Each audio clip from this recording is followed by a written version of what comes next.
দর্শক কমান্ডেশন চত্বর থেকে শ্রীমঙ্গলের উদ্দেশ্যে রওনা হয়েছে। দেখতে পাচ্ছেন হবিগঞ্জে গাড়িতে আসছি আমি। নিরালা খাসিয়াপুঞ্জিতে যেতে প্রায় সিলেট থেকে 3 ঘন্টার মতো সময় লাগবে। দর্শক আমরা চলে আসি শ্রীমঙ্গল চমুনি পয়েন্টে। আমার এই পিছনটাতে দেখছেন, এই দিক থেকে এসে আমরা চমুনি পয়েন্টে নামি। যাওয়ার উদ্দেশ্য হচ্ছে শ্রীমঙ্গল নিরালাপুঞ্জি। কেমন হবে আপনার জন্য শ্রীমঙ্গল নিরালাপুঞ্জি ভ্রমণ? আমরা রওনা দিয়েছি।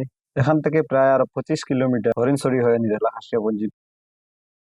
লন্ডন রেস্টুরেন্টে আমরা দুপুরে খাবার জন্য প্রবেশ করেছি। খাবার মান খুব ভালো। লন্ডন রেস্টুরেন্টে আপনারা দুপুরে এবং বিকালে লাঞ্চ করতে পারেন। লন্ডন রেস্টুরেন্ট থেকে আমরা খাওয়া দাওয়া করে বের হয়েছি। এখন এখান থেকে সিএনজি বা জিপ করে আমরা যেতে হবে নিরালাপুঞ্জিতে যেতে একটু সামনে যেতে হবে, পোস্ট অফিস রোডের এখানে।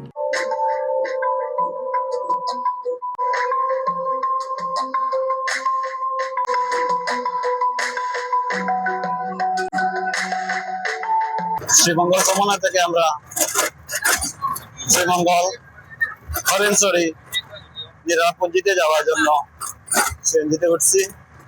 দেখা যাক আমরা এখানে যেতে নাকি অনেক কষ্ট, আমরা নিরালাপুঞ্জির ঐতিহ্য আপনাদের মধ্যে তুলে ধরতে পারি কিনা।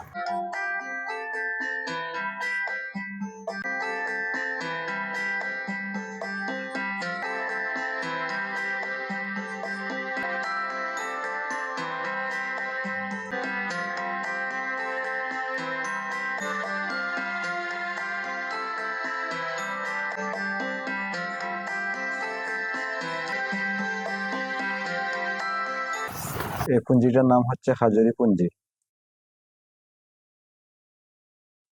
সিএনজি থেকে খেজুরিতে এসে নেমে আমরা এখান থেকে আবার জিপে করে যাচ্ছি।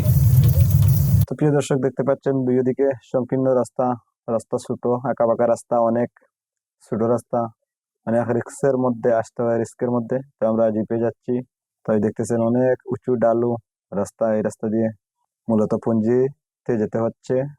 এই রাস্তাই মেইন রাস্তা। তো একটা গাড়ি আসলেও পাস হবে না। ইয়ে দেখতে পাচ্ছেন দুই পাশে টিলার মাঝখান দিয়ে রাস্তাটা হচ্ছে। আমরা মোটামুটি বেশি দূর না, চলে আসছি।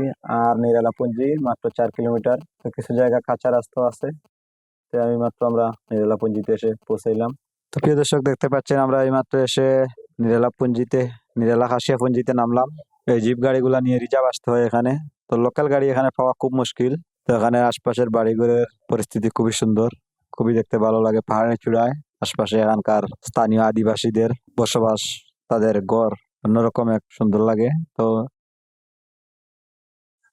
আমি এখন যে জায়গাটিতে দাঁড়িয়ে আছি, জায়গাটি হচ্ছে হরিণছড়ি। এই যে নিরালাপুঞ্জি গির্জা, এই গির্জাতে এখানকার আদিবাসীরা মূলত তারা ধর্মীয় পূজা করে বসবাস। এখানকার লোকাল এক দাদাকে পেয়েছিলাম শ্রীমঙ্গলে, তো তিনি আমাকে সাথে করে নিয়ে আসলেন নিরালাপুঞ্জি পর্যন্ত দেখার জন্য, ঘুরে দেখার জন্য। এখানকার লোকাল মানুষের, আদিবাসীদের যাতায়াতে অনেক কষ্ট হয়। এখানকার স্থানীয় আয়ের উৎসতা হচ্ছে শুধু পান চাষ। এখানে খুব ভালো পান চাষ হয়, এই যে দেখতে পাচ্ছেন। তো আরেকজন ড্রাইভারের সাথেও পরিচয় করিয়ে দিয়ে দিচ্ছেন যাওয়ার সময়, যাতে আমার যাওয়াটা সহজ হয়।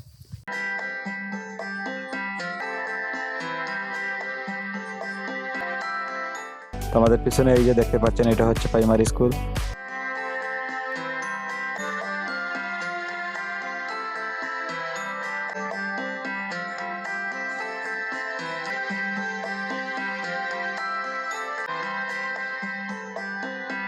তো আমরা চেয়েছিলাম আর একটু সামনে গেলে বর্ডারে যাওয়া যায়। বর্ডারে এখন নাকি যাওয়া নিষেধ, তাই বর্ডারে যাওয়া যায় না। 4 থেকে 5 মিনিট হাঁটলে বর্ডারেই যাওয়া যায়। প্রিয় দর্শক, যে যেখান থেকে দেখছেন ভালো থাকবেন, সুস্থ থাকবেন। MS সিনারি ব্লগের পক্ষ থেকে শুভেচ্ছা জানিয়ে বিদায় নিচ্ছি। আমি মোহাম্মদ শাহাবুদ্দিন। দেখা হবে আগামী কোনো ভিডিওতে। আসসালামু আলাইকুম।